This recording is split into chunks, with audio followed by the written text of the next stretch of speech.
téléspectateurs, nous sommes à l'IMCA avec notre équipe rédactionnelle, une grande équipe qui compose Symposium TV. Nous sommes principalement venus ici pour faire un entretien avec le président national de l'IMCA. Donc à bientôt, vous allez suivre l'intégralité de notre entretien et connaître comment l'évolution de l'IMCA ici en RDC.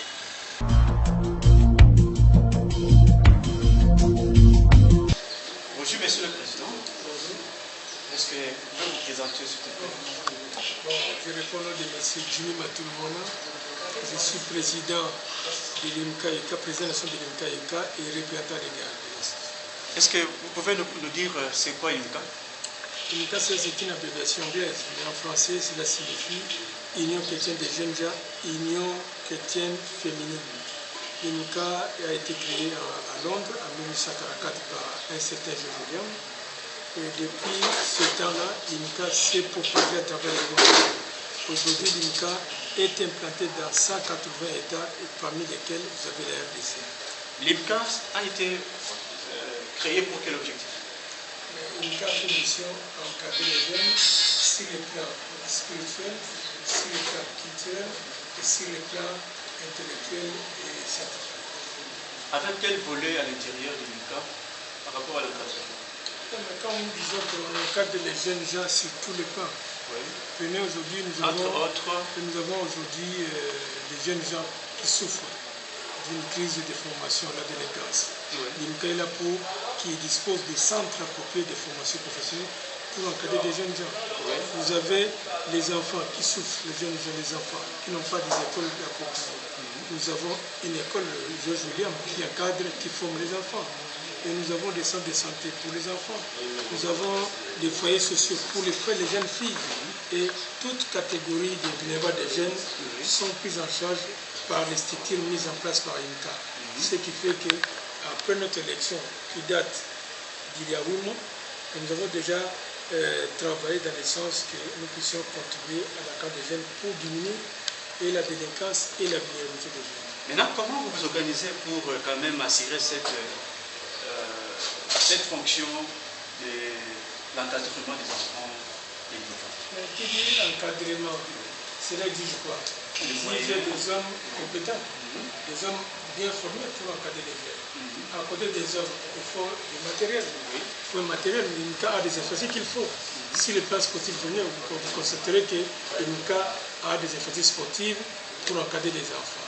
L'IMCA a des écoles pour encadrer les enfants, écoles primaires, maternelles. L'IMCA a même une université. Vous devez visiter l'université. Nous sommes, c'est-à-dire l'enfant, la jeunesse nous intéresse au plus haut point. Qui dit une jeunesse mal formée, l'avenir est sacrifié. C'est ainsi que l'IMCA s'implique totalement dans l'encadrement, je vous ai dit l'encadrement intellectuel, spirituel, physique et des jeunes, de manière à ce que la paix soit dans notre communauté, le développement soit une réalité. Quand on a une jeunesse de qualité, nous avons aussi une vie de qualité. C'est ainsi que nous mettons un accent particulier dans l'encadrement de la jeunesse. Mais quelles sont les difficultés rencontrées, Monsieur le Président, par rapport à cet encadrement? Dans le contexte de notre pays, vous savez que nous sommes dans un pays où on voit le développement. Nous sommes dans un pays où il y a aussi une crise économique. Mais l'IMCA s'adapte avec les peu de moyens qu'elle dispose et essaie de mettre à disposition de la jeunesse. Mais ça ne suffit pas. C'est là que nous sollicitons toujours l'appui des partenaires, l'appui de l'État congolais, l'appui des hommes, des personnes généreuses pour que nous puissent renforcer les capacités financières et opérationnelles de l'IMCA de manière à ce que la commission de l'IMCA soit vraiment une réussite au point de bénéficiaires. Les bénéficiaires, c'est qui? Ce sont les jeunes. Mais quels jeunes? C'est d'abord les jeunes vulnérables. Comprenez que nous avons 68% de la population congolaise constituée de jeunes. Et la majorité des jeunes, c'est vulnérable. Et ces jeunes-là, il faut beaucoup de moyens. Et ce qui fait que nous collaborons avec l'État pour que nous puissions, l'État gérer et diminuer et atténuer les situations de jeunes. L'IMCA RDC est seulement implanté ici à Kinshasa ou bien dans notre province? Non, IMCA RDC, c'est la nation. Mais l'IMCA est implanté dans toutes les provinces. Et ceux qui ont assisté aux élections de l'IMCA au mois de juin de l'année 2016 ont vu toutes les provinces représentées à Kinshasa.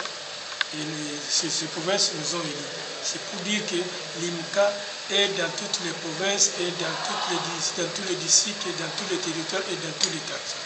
Est-ce que par rapport à l'IMCA, quels sont les produits finis que l'IMCA a quand même fait présenter sur ce qui était comme projet? Donc les produits finis de l'IMCA, entre autres, vous pouvez nous citer quelques noms de produits finis de l'IMCA? Mais les produits finis, disons, nous formons les enfants. Chaque année, nous mettons les enfants, nous formons les enfants au niveau de l'école primaire, maternelle et secondaire. Oui. Ce sont des produits. Et nous avons aussi des présentement importants dans le... Mais c'est-à-dire quand nous formons, nous encadrons les jeunes, c'est pourquoi? C'est pour qu'ils soient utiles à la société. Et la dose de connaissances qu'on donne à ces enfants, c'est pour que ces enfants, lorsqu'ils terminent leur formation professionnelle, leur formation classique, que ces enfants, ces jeunes gens puissent être encore davantage utiles à la société. Et l'expérience est des jeunes. Et vous considérez que dans toute union locale, dans chaque commune, il y a des activités. Ces activités-là, c'est géré par le de l'État. Et les jeunes gens qui sortent des écoles, des centres de l'État, sont utilisés et par l'État et par les structures qui existent au niveau de notre pays. Mais par rapport aux produits finis de l'IMCA, est-ce qu'il y a aussi des produits qui impactent sur le plan international national? Des gens qui sont sortis de l'IMCA, mais qui a quand même une autorité sur... Comme nous avons une université, notre université est dans les réseaux internationaux des universités de l'IMCA. Et les quelques étudiants qui sont déjà sortis de cette université sont des produits qui se défendent bien sur le terrain, même sur le plan national. Est-ce que vous connaissez quelques-uns que vous pouvez les citer? Je ne sais pas, parce que moi je suis président, je ne peux pas prendre les individualités. Mais chez nous, ce qui est important est que les jeunes gens soient suffisamment encadrés pour être dans la société, pour continuer le développement de la communauté et pour résoudre les problèmes de notre société. Ok. Nous sommes arrivés à la fin de notre entretien, Monsieur le Président. Est-ce qu'il y a un dernier mot à dire? Dernier mot, ce qu'il faut dire, c'est une mission humanitaire dans la jeunesse. Une mission humanitaire dans ce monde fonctionne grâce aux apports, grâce aux aides des personnes généreuses, des gens de bonne volonté, des entreprises. La mission de l'IMCA est grande au vu des dégâts que nos jeunes ont subis. Cela exige que l'IMCA soit appuyé, soit aidé. C'est ainsi que nous lançons un appel récent, un appel humanitaire à l'endroit de tous ces hommes et femmes, des industries et des ONG qui veulent que nous puissions changer notre jeunesse, qui puissent apporter leur aide à l'IMCA et que l'IMCA puisse jouer son rôle qui est universel, c'est-à-dire le changement et l'encadrement des jeunes dans la société. Merci, Monsieur le Président. C'était ainsi, nous sommes arrivés à la fin de notre entretien. Merci, c'est moi qui vous remercie. Merci.